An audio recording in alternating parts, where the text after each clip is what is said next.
All right, let's get down to business. Can't wait to chop it up with Bombers star linebacker Adam Bighill, coming off the big news that it is a green light. We are going 14 games, CFL season, opening game, Grey Cup rematch, Bombers Ticats, August 5th at IG Field.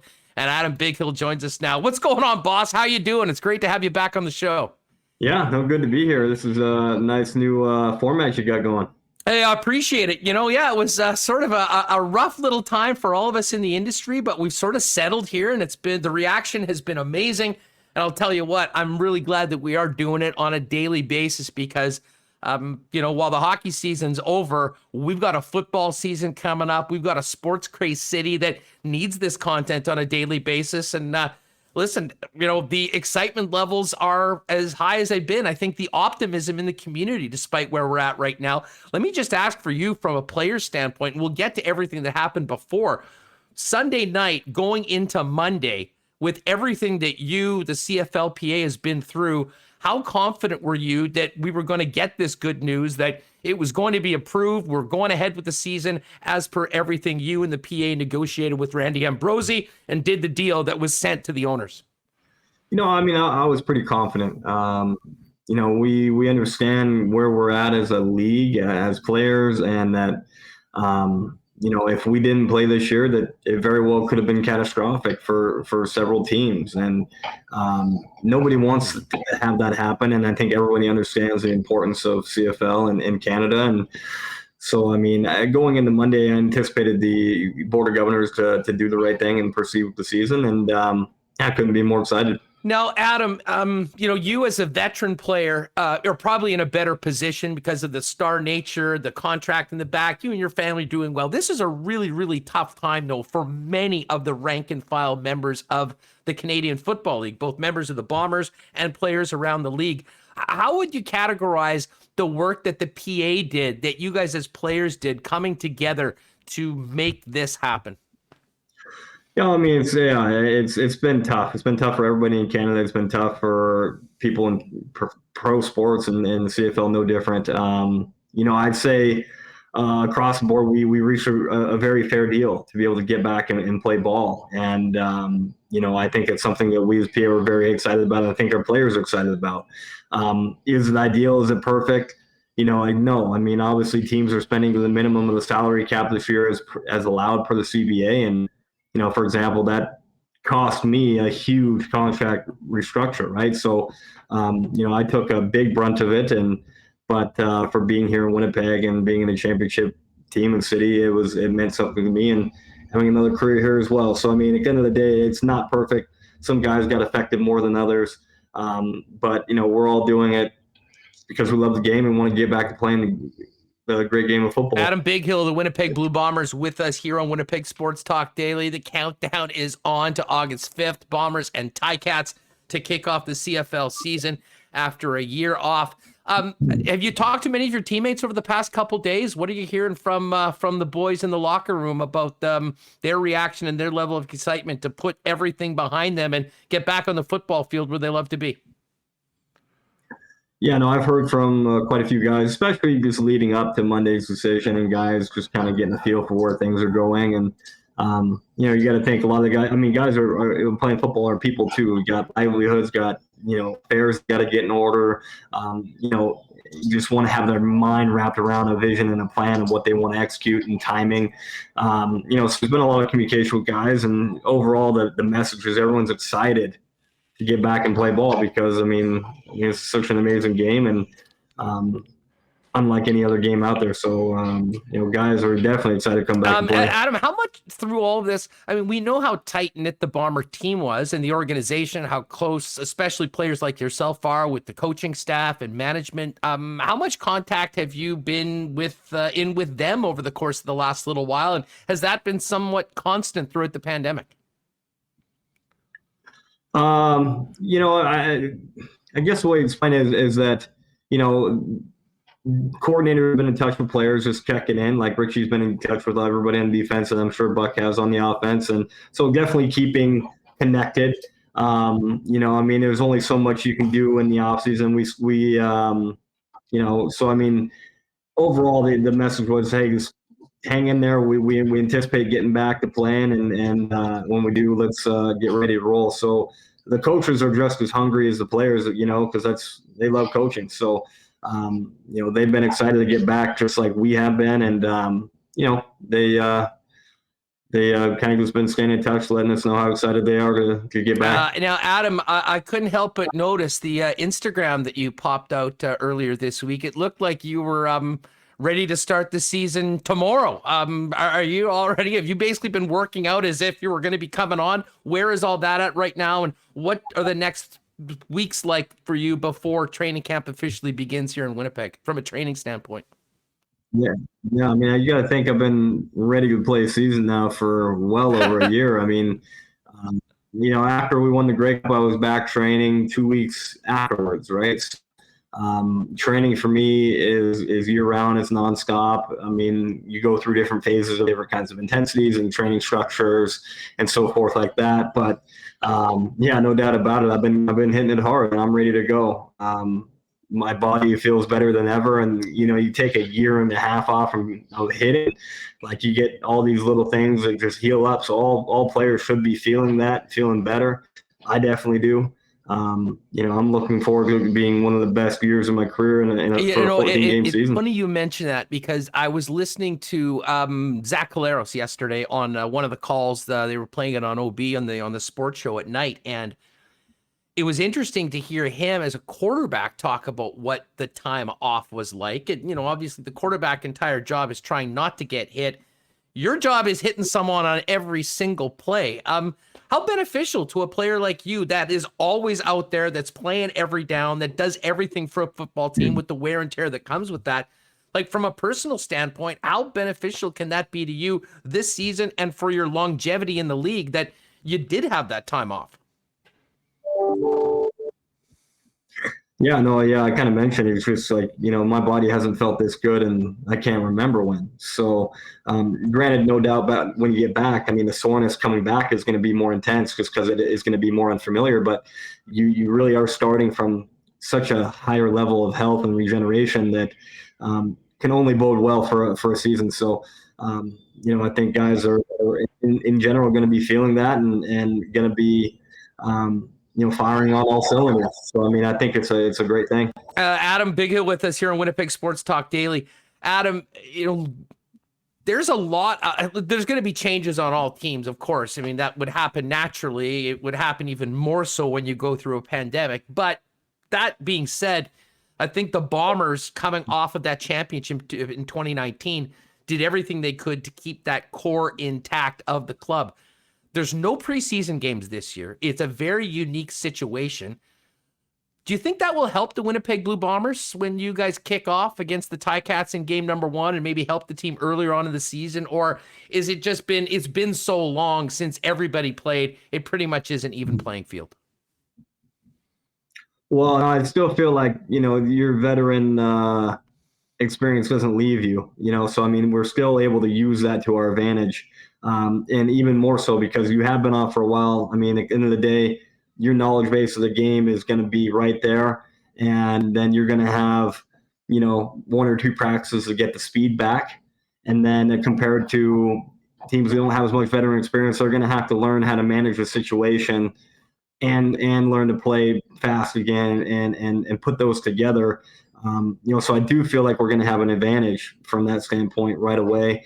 Longer training camp means we got, more time together to focus on getting ready for a hot start out the gate in week 1. And I think that's so important to get started fast in a year like this with less games. And, that's going to be what I'm preaching. That's what my focus is for the team, is to be able to start fast and take every single day through training camp to move towards being the best team we can week 1. Adam, what did you think when you saw that schedule and saw the Hamilton Tiger Cats coming to the Peg for game number 1? It's the only way to do it. I mean, I'm sure they're itching to get back at us, and you want to test your mettle against the best of the best. And the CFL is an interesting league where teams can show up and really compete and give you a run for your money every single week, but yet there's teams that prove to be on an elite level year in and year out, and Hamilton has been one of those teams. So it'll be a great test and a great start for us, and I'm really excited for it. Now, I have to ask you, I mean, I know you're being an NFL veteran, being a football guy. I'm sure you paid close attention to what was happening in the National Football League last year when you guys weren't playing, and seeing the games played in stadiums, mainly without fans, and then the return of fans at some point in some smaller numbers as we went through. And now we're seeing these hockey rinks south of the border packed for the playoffs.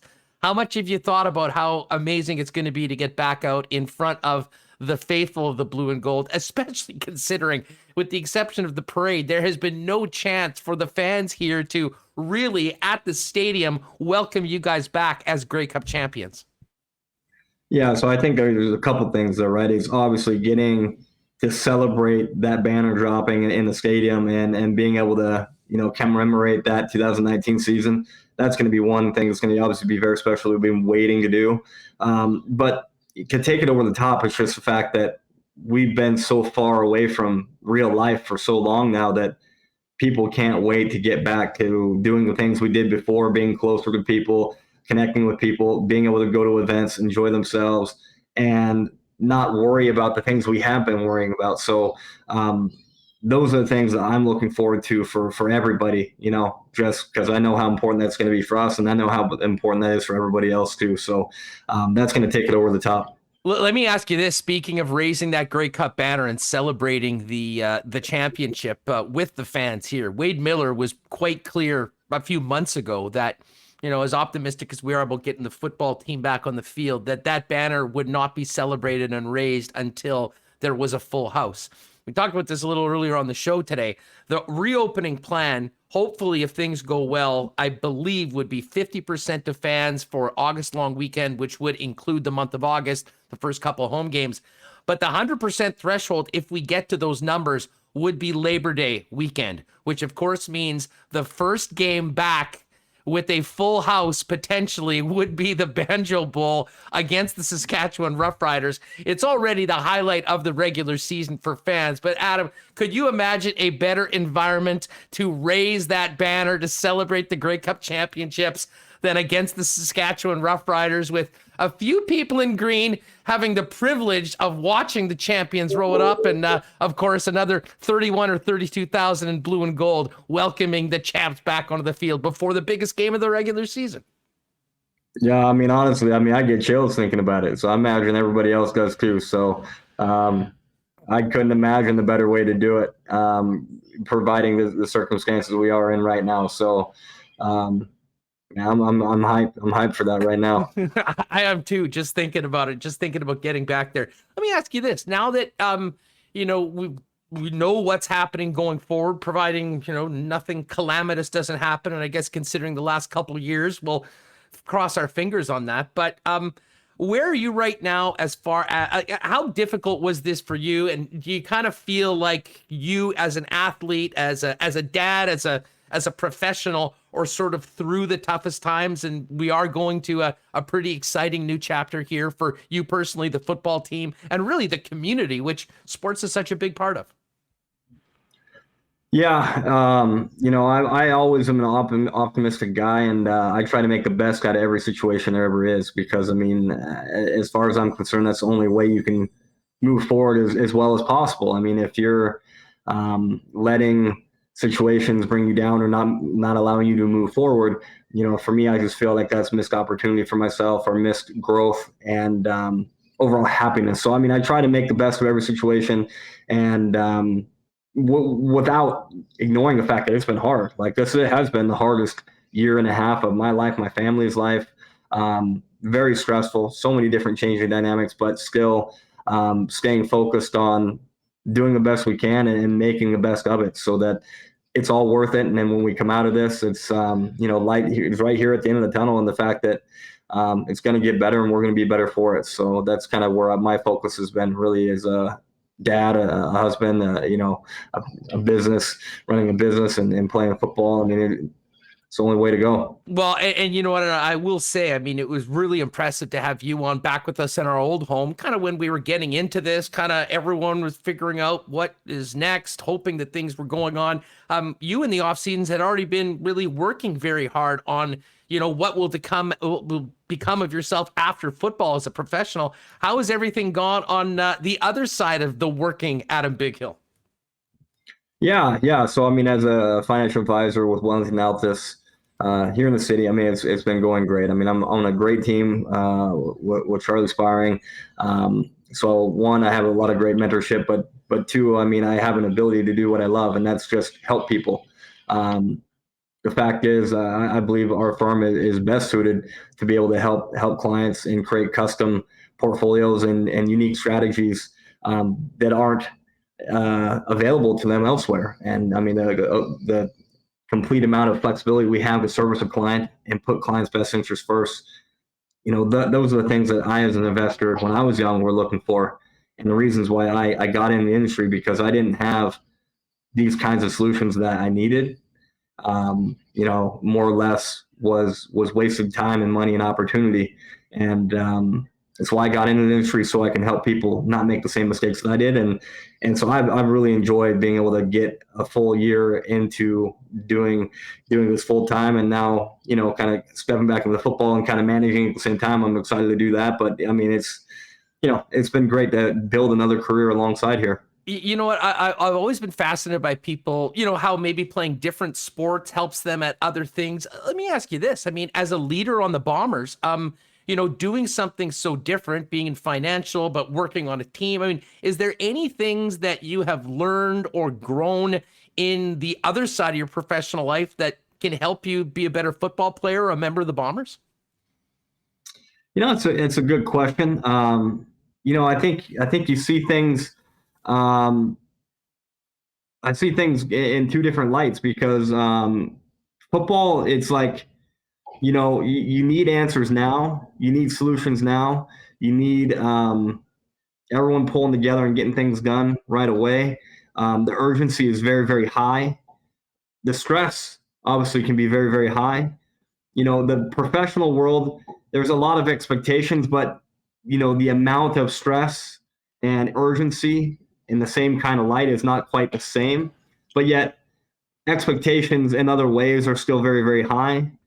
So kind of looking and being part more of a corporate team, you kind of see some of the differences in how business is managed, how it's looked at, how risk is mitigated, how kind of different communication channels happen. And you can kind of take that back, and I take stuff from the football world and bring it to the office.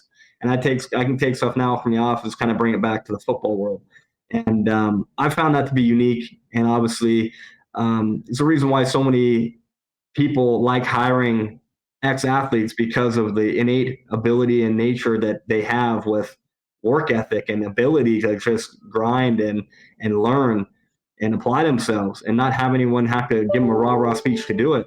And, so for me, it's been fun taking, obviously, sports to business as well, because of, I just feel like my work ethic is going to be unmatched.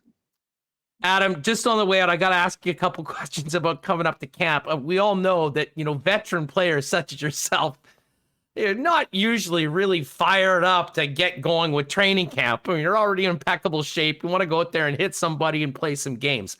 Will this be different for you and the veteran players? I mean, will it be a different feeling getting back into that locker room and getting out there for the first day of camp than maybe a normal year in the past? I think it has to, just because, like they always say, you don't know how much you love something until it's gone. Every football player is going to feel that coming back, and the thing I've learned from veterans that have left the game is the things they say they miss the most. It's the locker room, it's being around the guys, it's being able to have those moments and build those relationships, and those are the things they take with them for the rest of their lives. And they don't necessarily remember the scores of all the games or remember all the plays they might have made, but they remember how people made them feel, and they remember the experiences that they had. So I know everybody is missing the locker room and that connection and that feeling and that brotherhood. And so, yeah, obviously, I think there's going to be a lot of anticipation and excitement to get back on the field, whether you're a rookie or a veteran. I mean, I'm always excited for camp. I love practicing. I love football. So for me, I always love to do it. But I mean, once again, when you haven't been doing it for a while, you're so thankful to be back, and it's just going to be that much better. What'll day one be like? Will be O'Shea out there kicking everybody's ass, reminding them that they're here, or they're not champs anymore? You're starting a job, and this is day one of a new season? Well, I mean, I think that's a conversation that happens immediately when we get into team meetings. I mean, Wally did that back in 2011 when we won the Grey Cup, and we went back to 2012, and it has to be said, it has to be understood that nothing is given. And you know what, we did a great job of understanding that last year and really taking the road least traveled and going on visitor all the way through the Grey Cup, and understanding that, you know, we're a grinder team, and we're willing to go the hard way or do whatever it takes to win. And so that mentality is always going to come through for us in that locker room. But, you know, it does need to be said that we got to go out there and earn it again. Because, I mean, you know, nothing is given. We got to go take it. You know, success is you know, by no means something that you own. It's rented, and rent is due every day. And, you know, I expect us to understand that message right away, and I expect our first practice to be on fire. Hey, last one for you on the way out. And, you know, for veteran players, I would ask you this. I'd ask Andrew Harris this. I mean, guys that have become big parts of the community. Of course, Andrew, you know, from here, you making your home here now with your family, and being through the rise, the return to prominence of the Bombers as key members of it. You also had to deal with, year in and year out, hearing about 29 damn years without winning the Grey Cup, and finally that's over. And then you go through this pandemic. Just having that monkey off the back, not having to hear that, for you personally, how great will that be? And the fact that you guys won a championship, albeit had to miss a year, and coming back as, you know, the team that'll be raising the banner, how will that change things? I mean, you just sort of mentioned, you know what you have to do every day at practice and not, but will there be a different feeling about the club? I mean, is that a gorilla off the back of those of you that had to live with that until you won the thing in November 2019? Well, yeah, I think so, because I mean, you can feel and hear the hunger from the province and from the city and everybody that bleeds blue and gold. And, you know, it's something that I'm so proud to be a part of, and being able to bring that back to everyone that deserved it. No doubt about it, there's been a bunch of amazing teams in the last 29 years, but they just didn't win, right? They were close. You know, injuries happened, or bad timing, bad luck, you know, but people forget, because it's not a championship, and it's not success. And we understand that in this business, it's about winning. And that's the only thing that matters when it really comes down to it. So the fact that we're able to bring that back, I mean, I'm super happy and proud that we really broke that streak, and, you know, and we're part of history that did it in such an amazing way. And, man, I mean, it just, hopefully it's going to catapult us to doing more special things, and being able to win more championships and in a decade than anybody has ever done. I mean, that's what I want to be able to accomplish, and create a new championship city in Canada. That's a hell of a way to end the interview, Adam. I'm ready to run through a wall right now. Yeah. Hey, thanks for doing this. All the best to you and the family. And I can tell you that the excitement just for the first day of training camp, I think, will be unprecedented around these parts. And I'll tell you what, regardless of how many people are able in that park on the 5th of August, the entire country will be watching. And fingers crossed we can keep these vaccinations going to where we need to be. And that Banjo Bowl will be the biggest game. I would say it'll be the biggest game in the history of IG Field if that happens. A Grey Cup celebration at the same time as the Banjo Bowl, with the return of the CFL. That's what needs to be happening. And we'll wish you guys nothing but success on the 5th and throughout the year. And hopefully we'll be talking next year about another Grey Cup championship for Winnipeg. Yeah, man, let's chat whenever you want, and then we'll catch up. Definitely. We'll love to do it. We'll get back at you as maybe in camp or before the season. But all the best to you and the fam, Adam. Thanks so much for making time for us. Appreciate you. Take care. Right on. There he is, Adam Bighill, Bomber linebacker. We are good to go for the CFL season. August 5th, Ticats, Bombers, Grey Cup rematch. I am fired up. Man, that was great stuff with Adam Bighill.